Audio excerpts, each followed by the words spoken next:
Welcome back to the channel. Today's story is not just about World War II, it's about courage of a different kind. Not the courage to charge a machine gun nest, but the courage to stand in silence and tell the most powerful man in the British Army that he had failed. Spring 1945. The Netherlands. A parade ground near the German border. The air is cold and damp, heavy with the smell of wet grass and diesel fumes from idling jeeps. A low gray sky hangs over the field. Canadian soldiers stand at rigid attention, boots polished to a mirror shine, brass buttons catching what little sunlight breaks through the clouds. They are not waiting for an ordinary officer. They are waiting for a legend. A staff car rolls forward and stops. The engine cuts out. The door opens. Field Marshal Bernard Montgomery steps onto the gravel. Victor of El Alamein, hero of the British press. One of the most famous commanders of the war, and one of the most controversial. Montgomery walks with his familiar, deliberate strut, hands clasped behind his back. Black beret pulled low, perfectly angled. Cameras are ready.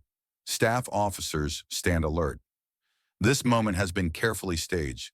Montgomery is here to award the Distinguished Conduct Medal, the second highest decoration for bravery in action, to a Canadian soldier whose reputation has already spread through the ranks. The name echoes across the parade ground. Private Leo Major. From the formation steps forward a man who looks completely out of place. His uniform is clean, but worn by real combat. His movements are relaxed, almost casual. Covering his left eye is a black eye patch. He looks less like a parade ground soldier and more like a fighter who belongs in the shadows. Leo Major walks toward Montgomery, not stiffly, not nervously, but with the calm confidence of someone who has survived what most men could not. Montgomery smiles. A velvet cushion is raised. The metal gleams. This is the photograph Montgomery wants. The great Field Marshal honoring a colonial hero. But Leo Major does not stop. He does not halt at regulation distance.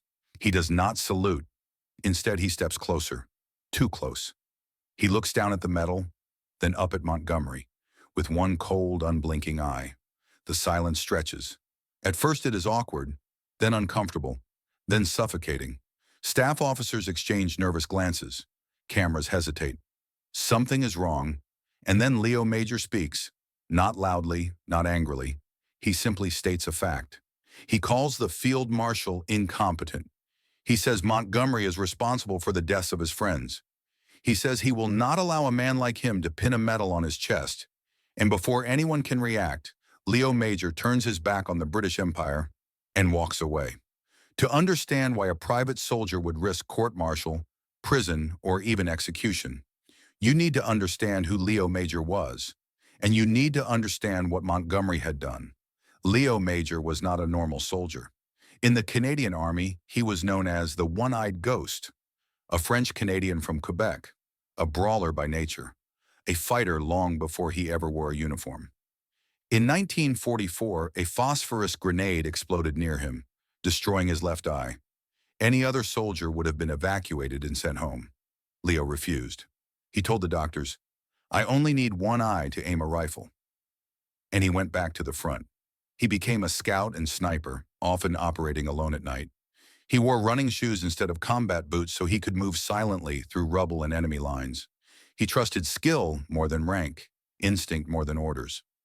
If Leo Major represented the brutal reality of war, Montgomery represented distance. Planning tables, maps, press briefings. Montgomery was meticulous and cautious, obsessed with control and image. He treated war like a chessboard, where pawns could be sacrificed to protect the king.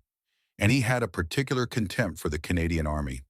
That contempt became deadly in the fall of 1944. After the liberation of Paris, the Allied command became intoxicated with victory. Montgomery convinced Eisenhower that the war could be ended quickly with one bold operation, Operation Market Garden, a massive airborne assault into the Netherlands. Seize the bridges, cross the Rhine, drive into Germany. It was bold, it was dramatic, and it ignored reality. The Allies had captured the port of Antwerp, but it was useless. The Germans still controlled the Scheldt estuary, the narrow waterway that connected the port to the sea. Without clearing the Scheldt, the Allied armies could not be supplied. Montgomery knew this, and he ignored it. Clearing the Scheldt was assigned to the Canadians and treated as a secondary task. Montgomery believed the Germans there were broken remnants who could be swept aside. They were not. The Germans had fortified the area with tens of thousands of troops, concrete bunkers, minefields, and flooded lowlands. It was a natural fortress. Canadian commanders begged for artillery, air support, and amphibious vehicles. The records are clear. Most resources were diverted to Market Garden. The Canadians were left to attack a fortress with scraps. What followed was one of the most horrific and forgotten battles of the war. For 5 weeks, Canadian soldiers fought waist-deep in freezing water and mud. Tanks sank instantly. Mines could not be cleared. German artillery observed every movement from miles away. While the world watched dramatic parachute drops at Arnhem, Canadians drowned in silence. The Battle of the Scheldt became the Passchendaele of World War II. More than 6,300 Canadian casualties, over 12,000 Allied casualties in total. Leo Major was there. He saw friends float dead in black water. He watched men die because equipment never arrived. He knew these deaths were not caused by enemy brilliance. They were caused by neglect. During the battle, Leo volunteered for a reconnaissance mission, alone, at night, in freezing conditions. He encountered a German patrol, and instead of withdrawing, he attacked. By morning, Leo Major had captured a German officer and used him to force the surrender of an entire garrison. 93 German soldiers marched into Canadian lines under the guard of a single one-eyed private. That act of audacity earned him the Distinguished Conduct Medal, and that is why he refused it, from Montgomery. Montgomery could not punish him. Arresting Leo Major would have caused outrage throughout the Canadian ranks and drawn attention to a strategic disaster best left buried. So the Field Marshal swallowed the insult and walked away. Leo Major continued to fight. In April 1945, he was sent to reconnoiter the Dutch city of Zwolle. The plan was to shell the city before advancing. Leo decided the plan was stupid. Alone, he entered the city. He fired his weapon, threw grenades, captured patrols, and spread chaos for hours. He convinced the German garrison they were under attack by an entire regiment. By dawn, the Germans fled. Leo Major had liberated a city of 50,000 people, alone. No bombardment, no civilian massacre, no Canadian casualties. Leo Major later received his medal quietly.